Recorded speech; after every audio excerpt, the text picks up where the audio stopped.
on va commencer avec le rapport des experts des Nations Unies. Nous avons quelques paragraphes.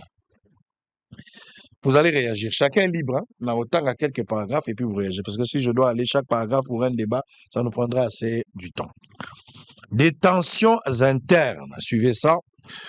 Vous avez des stylos avec du papier. Des tensions internes sont apparues au sein de l'AFC M23, exacerbées par des nominations internes contestées et par l'annonce controversée du retour de l'ancien président Joseph Kabila dans l'est du pays. Ces tensions ont ravivé les divisions entre factions historiques rwandaises et ougandaises, afin de restaurer la cohésion et de renforcer le soutien populaire de l'AFC M23. Le gouvernement rwandais aurait prévu de nommer Laurent Nkunda sous les coups des sanctions à un poste important au sein de l'AFC. Ça, c'est le premier point. L'autre paragraphe, selon un récent rapport d'un groupe d'experts de l'ONU, Corneille Nangaa, coordonnateur du l'AFC M23, s'est vu être mis à côté par Kigali à cause de son ambition personnelle de prendre le pouvoir à Kinshasa par la force. Vous suivez? Troisième, les dirigeants militaires et politiques de l'AFC M23 ont continué de recevoir des instructions et le soutien du gouvernement rwandais et de ses services du renseignement. Je vais aller au quatrième paragraphe avant-dernier. Entre janvier et février 2025, les soldats rwandais déployés en République démocratique du Congo, dont les membres des forces spéciales étaient au moins 6 000 dans le nord Kivu et le sud Kivu. Pour terminer, dernier paragraphe, de manière similaire, les opérations de RDF ont été déterminées pour assurer du contrôle de Bukavu, prise sans combat urbain, 16 février, et résume le rapport. D'autres localités ont été conquises avec le soutien de RDF, comme Lubero ou Walikale. Le retrait de Walikale a ensuite été décidé sur ordre direct du gouvernement du Rwanda, ce qui confirme une fois de plus le contrôle et le commandement de l'AFC M23 par le Rwanda. Ça, c'est les rapports des experts des Nations Unies. Bolo, je vous en Ça, c'est une très grande question. Naïbi qui tombe en déco, tenter que Luka répondre à cette question, vous voyez, la a le même procédé, le même formule, le même formulation. Naïbi n'a rappelé, Nandeko Nabiso, Fumuto Toka, ça, trop d'amalgame sur certaines questions. Aïe, un accord au gouvernement de l'époque et signé na CNDP. CNDP n'est pas un État. CNDP était une organisation politico-militaire. Est-ce que l'accord y a Félix Tshisekedi et le Rwanda va traiter en profondeur la question AFC M23 na gouvernement? Non. Va énoncer le principe, il y a dialogue. Ça va faire Kende Kosola na droit. Koda non précédé, c'est l'accord wana. Il faut c'est l'accord pour accord wana nous comparer à mon accord à CNDP. Mais l'accord au Félix Tshisekedi a signé na Rwanda. La Kisabiso accord au Kabila a signé na Rwanda. Net on comparer entre les deux. Mais ngana ngina pesa yo siko tangande accord cadre d'Addis Abeba o ezali accord na niveau ya région. O ezobaki sur la question sécuritaire, comparer les idées forces o ezalaki dégagées dans cet accord, o comparer na Oyo. En ce moment-là, on retire conclusion que dans l'accord cadre d'Addis Abeba est renvoyé dans le principe édicté dans la charte des Nations Unies de l'Union africaine. On ne nous a pas exigé dans l'accord Rwanda d'exploiter nos ressources avec le Rwanda. C'est comme ça que nous analyse. Pourtant, nous avons comparé à Lusaka. Lusaka est dans cadre accord de Lusaka. Ils sont entre Congo et Rwanda? Non. Ah, tu as masolo et accord où est signé entre deux États. Et dans le même et dans la même nature. Si tant aux autres, CONOPS et ainsi de suite. Non, voilà, le Rwanda aurait accepté CONOPS. Bisous, tu as accepté. Il y a malam. Otanga, ce qui est prévu dans l'accord, oyebisa biso le caractère contraignant oyo ezali ya Rwanda et le caractère contraignant oyo ezali ya RDC. Parce que soki totali yango awa okomona yo moko ke makambo oyo ozoloba na oyo eza na ko eza ndemo te. Moi je pense que on est déjà dans les annexes en fait. Soki otali yango na deuxième annexe wana oyo bakomi appendice A okiti na C esika oyo bazolobela sur oleki contexte, oleki objectif politique, objectif stratégique, effet militaire et stratégique désiré, état final de recherche et ainsi de suite, conditions préalables, après mission.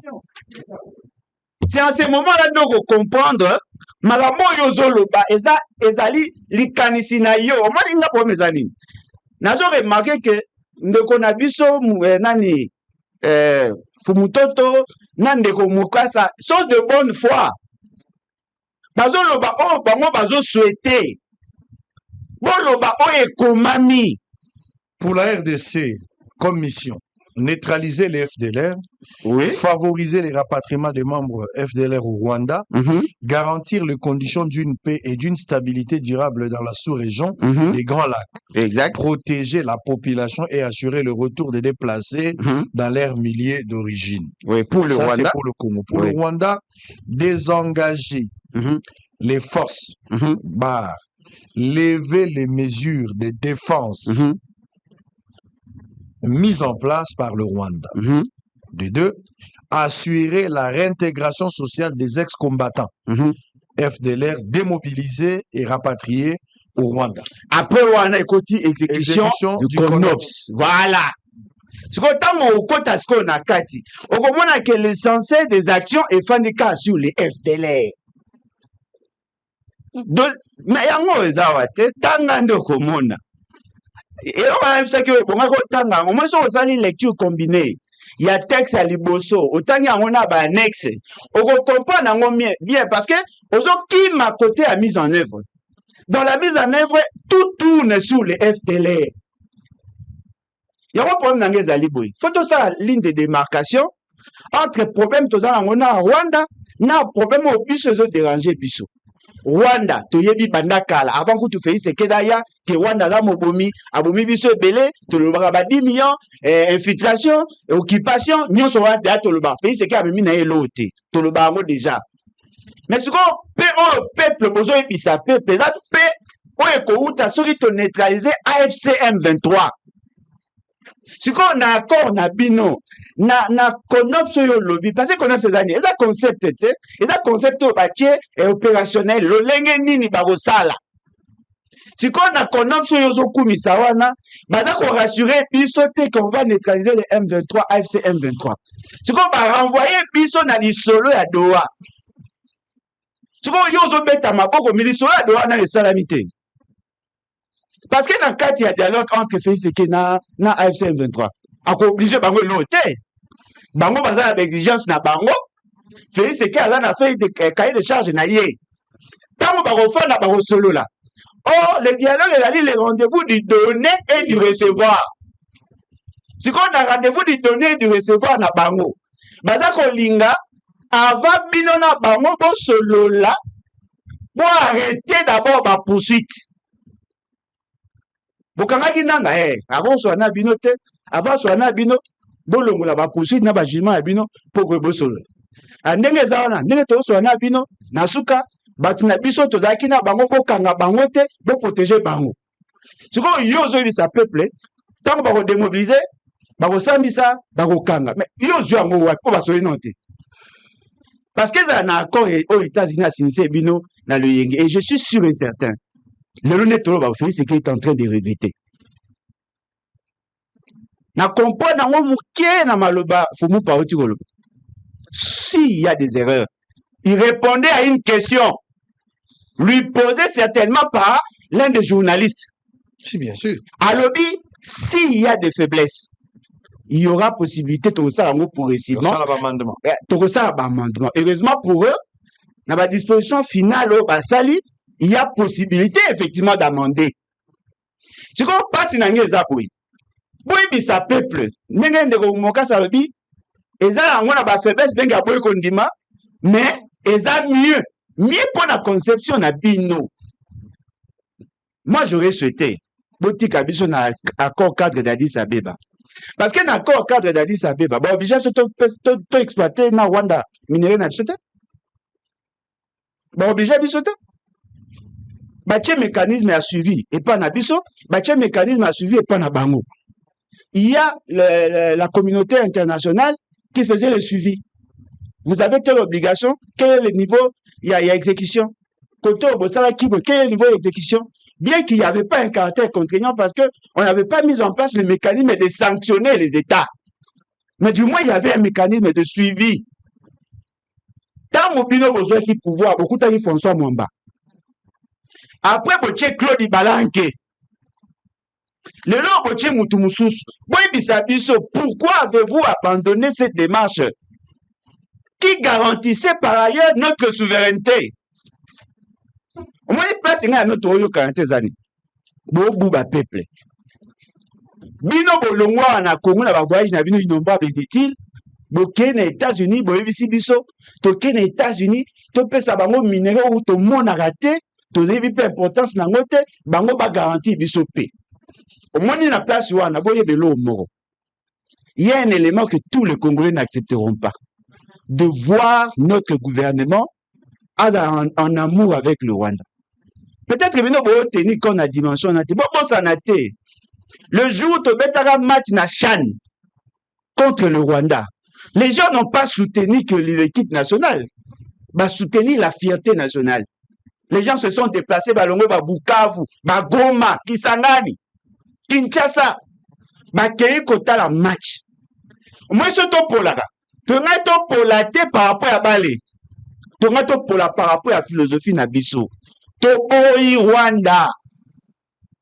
Biso Topoi Rwanda. Alors, on va. Ata soki bino bokosa ba formule na bino. N'intégrez pas le Rwanda par rapport à Mme Nabiso. Parce que là, au moins, on avait parlé il y a gestion conjointe. Babi, terme, on est zate. Souka, ba moni, ba ini ba justifié. L'accord Oyo est fondé sur un objectif. Les États-Unis veulent récupérer le marché, il y a mine abiso awa. Des marches au pays, c'est qui a mené qui en Tant ba komi kuna, ba memi bango, na débat à Rwanda. Ba juxtaposer en fait nos objectifs. Idée na biso là qui a rekende, ba États-Unis ba réconcilier biso na Rwanda. Non, on n'était pas parti pour ça. Tokenda qui pour avoir leur soutien. Mais bango ba obligé biso to zonga kosola na Rwanda parce qu'ils ont des intérêts au Rwanda. Et si dans ces intérêts, on nous fait signer un document alors que le document essentiel, l'accord d'exploitation de nos ressources, jusque-là n'a pas encore été signé. Alors comment vous réagissez par rapport au rapport des experts et à Nations Unies? Le rapport des Nations Unies, Ponanga, ça y n'a pas l'autre. C'est-à-dire, Mambo Balobinga na yebi, surtout Toyebi. Oyebi nini? Non, le Rwanda s'est organisé pour fragiliser notre État, à utiliser des marionnettes pour que ba ko attaquer. Na yebi. Dans cas d'espèce, ba marionnette banani wa utiliser siko. Souci na ezana tanga AFCM 23 pour comprendre le tanga. Est-ce que ça souci? Ngana banda moi avant. Vous prétendez ba intention. Non, formulation à question na yo, c'est comme ça dans poso ebiso on a kisake. Pour que na la bien faut na tanga comme on a. S'il vous plaît. Et bandi le lot. S'il vous plaît, soko lobi ko tanga te za droit. Ngana ko tanga pour na tanga moi avant. On a lobi ça question pourquoi au boya mutuna. On a lobi na question est claire. Réaction na yo par rapport, il y a rapport et expert il y a Nations Unies. Yo lobby rapport wana eloko asika ba lobby ezate. Na tuni yo pona nini? Yo lobby nanga parce que ba démontrer clair que depuis kala Rwanda mutataka biso a utiliser ba marionnette. Na tuni banani na contexte oyo. À la contexte yo gasko na ça. au moins ntango babwakela biso mbwakela yo nano boya Kagame parce que toboyaka relation à Félix Tshisekedi na Kagame pour Kagame atindaka bato na ya baboma biso. Pour nationaliser sa démarche, il recrute les mini-frétins bato bateka milimo abengaka bango pour basala yango. Moi, je dis ça, exact pour na lobby à mon patriote. Na yebi keza boui. Soki na boyaka le Rwanda à côté na biso pour na yebi ke Rwanda soki sa biso na mitema pour ma bande na biso. Félix Tshisekedi nda bosanaki. Yene si quoi zongi na raisonnement, il y a comprendre que le Rwanda est un danger. Mais ce que tu sais na liste wana, parmi bateaux basali biso mabe au Rwanda utilisé, il y a notamment Félix Tshisekedi et la dame qui vient de signer ces documents. Regarde que ces deux-là. Non, on a vu notamment. Mais tant qu'on misusu, bah, au bazar de l'autre côté. Non, le Rwanda des Kabila a été utilisé par le Rwanda. Et qui encore? C'est connu. Azaria Surubewa, Zaïd Ngoma, Nani Baba, Mboussa Nyamwisi. Dans le contexte actuel. Mais pourquoi vous êtes nostalgique? Vous êtes en passé, vous êtes en futur, mais présent, vous êtes en. Mais là, tu as FC M23. Mais vous êtes en FC, donc FC M23, c'est un mouvement sans leader. Les rapports et l'obéli, individu, n'a pas groupe. C'est les rapports. Individu, c'est-à-dire. Ils ont cité Nanga, ils ont cité Kabila. Mais Nanga, c'est lui le Mokonza AFC M23, non? Donc Nanga supplétif, il y a M23. C'est ce que tu veux dire en d'autres termes. Nanga n'est pas supplétif, il y a M23. Nanga est partenaire, il y a M23. Nanga est membre, il y a AFC bar M23. Ça dit Nanga et Kabila sont utilisés par Kagame. Bon, Kabila n'a évité, mais Kabila est là-bas. Le rapport est là. Kabila n'a évité, mais Kabila est là-bas. Kabila oyebite Kabila Kabila est là-bas, je comprends pas. Kabila, jusque là, personne ne peut me confirmer que Kabila est membre de AFC M23. Mais je sais que Kabila est là-bas et c'est qu'à opération de ça. Très bien. Tout ça, nuance. Moi, Yoka. Moi, AFC M23, c'est une organisation. N'est pas membre qui le veut. Il faut adhérer. Vous comprenez? C'est tout ça à distinguer. Entre ce qui s'est fait dans la partie Est et les organisations, nous nous perdons. Rien ne nous rassure que Kabila est membre de AFC M23. Et là, quand ils ont livré, ce qui te dit aussi la distinction entre AFC M23 et M23, on va se perdre. Parce que l'évolution a chose. Dans certains documents, Otosignaki, on parlait de M23. Mais aujourd'hui, on ne parle plus de M23, on parle de AFC M23. S'il vous plaît, dans AFC M23, il y a 3 organisations. Sur ces 3 organisations, il y a 3 objectifs distincts. Voilà pourquoi, tant que Luka a trouvé solution, on est focus sur l'aspect militaire. Nous semblons oublier qu'il y a une dimension politique qui s'est ajoutée avec AFC M23. Il y a mon moni bateau, les retraits de troupes veut dire solution, il y a Rwandais veut dire solution. Il se trompe. Au moins, ils ont un rapport Rwanda. Donc, au moins, la présence est rwandaise. Mais bateau bazawana va créer astuce pour prendre les militaires au Bakangaki. Batini bango en formation. Siko bazondi baye kosala. Même si le Rwanda a longoli batunaye au Bazali, boye bayango que les opérations peuvent continuer parce que AFC M23 a un autre objectif. Voilà pourquoi j'ai insisté. Tout le monde a des émotions, tout comprendre la portée politique et puis on va écouter Mouekassa, mais je voudrais seulement t'amener dans une logique au yomogo développé. Au tangi nommément, comme le roi Babouissa Nyamwisi, au tangi batonio soit dans le passé, bazaki pe na ba mouvement na bango. Vous n'avez pas cité les mouvements, vous les avez identifiés à titre personnel. Mais exactement. Alors, les lots M23, l'AFC, ils ont représenté dans l'individu. AFC M23,